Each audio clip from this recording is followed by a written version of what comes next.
The defense has started calling witnesses in the Trump civil fraud trial, and the case accuses several family members of exaggerating their real estate assets for financial gain.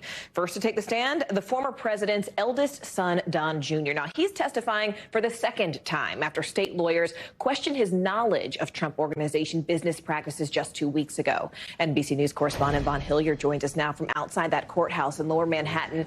Vaughn, good Monday to you. First off, what is Don Jr. saying on the stand, and is it consistent with what he told the court just a couple of weeks ago?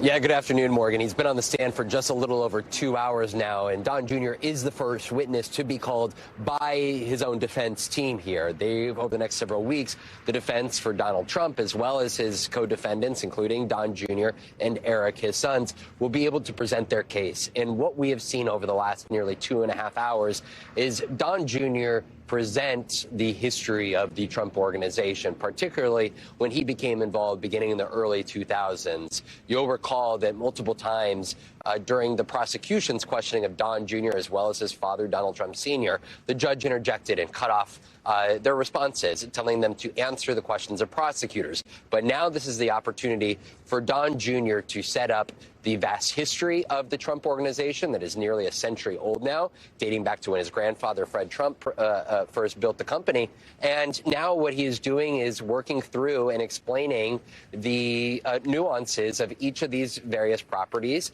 and beginning to make the case as to why there is some subjective analysis that could be attributed to the values that were placed on these litany of properties. So he's talking about subjective analysis, but sort of looking ahead, what else can we expect to hear as we see other people take the stand? Who might go next?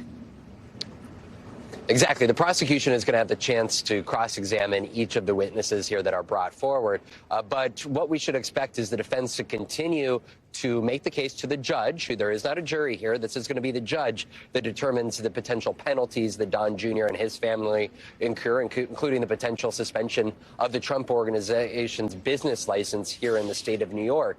And so for them, it is going to be making the case, as Don Jr. has testified, that they left a great deal of the number certifying, if you may, to the accountants, as well as the chief financial officer. We do expect that chief financial officer to take the stand, sort of a he said, she said. Ultimately, it was members of the Trump family that signed off on these financial records here, but it'll be up to the judge to determine the extent to which they are liable and owe the state of New York for damages. More to come. NBC News correspondent Vaughn Hillyard for us there. Vaughn, thank you.